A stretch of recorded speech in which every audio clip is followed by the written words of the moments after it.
Welcome to our channel. Today we're at a wild party. Erlang's friend, pharmaceutical uncle, toasts without Erlang. Erlang tries to reciprocate but is ignored, feeling anxious and awkward, and retreats to his car. Suddenly, a voice shouts, "The black dog's found." The dog catching team springs into action, catches the dog, and Erlang handles it.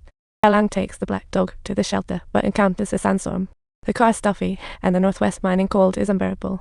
Erlang curls up in the car for warmth, but seeing the black dog barking outside, he brings it in. They warm up together in the car. The car remains as cold as an icebox, but Erlang forgets the chill. Yet, cold air streams in through the broken windows.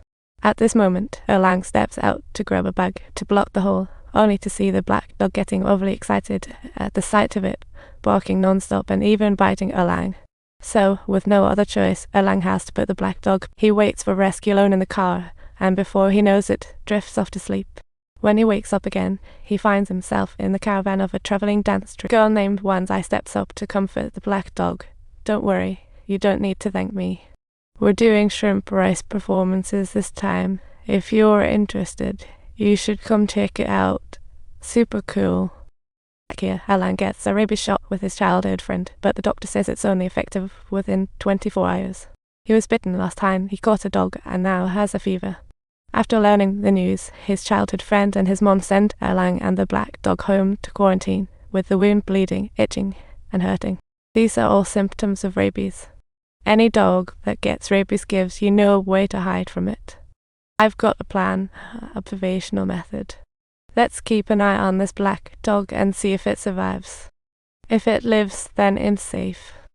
I used this method back when I was bitten by that fine dog. But after so many times, now it's Erlang who's most worried about the black dog.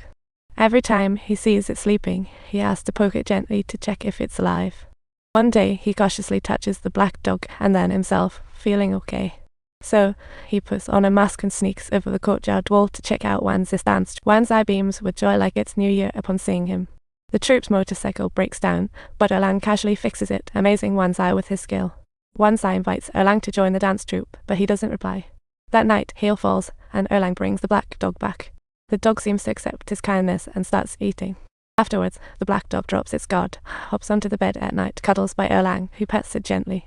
Suddenly, he finds being with a dog far more comfortable than with people. On day 6 of isolation, his temp is normal.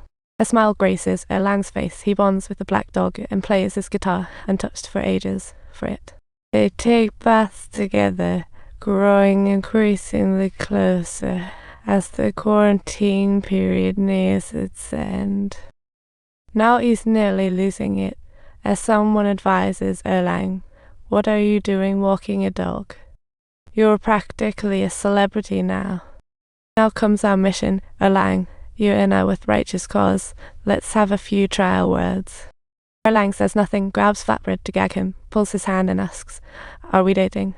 Love's in the air. Erlang sneers coldly, ignores the rules, and rides off alone on his motorcycle. He gallops directly into the enemy stronghold, flinging wanted posters and money onto the table without hesitation, and says bluntly, "Erlang won't waste any more words." He immediately delivers a slap to the other guy, leading to a fierce brawl between them, and surprisingly, a man standing nearby jumps in to assist. In just a few hits, both are knocked to the ground. This time, Erlang isn't going to let it slide easily and is ready to teach the other guy. Just as he's about to go all out, pharmaceutical uncle intervenes. Erlang is confused by what's going on. Suddenly, Erlang feels brave enough to see his father and the next day heads to the zoo to visit his long-lost. His father's old, but keeps drinking. Erlang was yet stays silent. Before leaving, his father tosses him a piggy bank. That's how the world works. The ones who truly care never speak up. But just after saying goodbye to his dad, he gets interrupted by some trouble. 10 years have passed, explain yourself. Drinking doesn't kill, it's just misunderstandings. He brings Erlang to the original cliff and orders him to jump. If not, he'll face severe consequences. That's where it's all said and done. However, Erlang immediately revs up the motorcycle, ready to leap over the end bridge. The black dog runs atop high ground. Erlang senses trouble and rushes home, ignoring the group. Sure enough, The old man and his water dog find him first. In the confusion, they charge in, and he quickly rushes the old camel to the hospital. This time he has to be super careful. Poor old man got completely hurt. Who knew they'd go after an innocent elder? The next morning, Erlang gets his energy back and crafts a plea at the troublemaker's home. This sets the stage for the beginning of the story.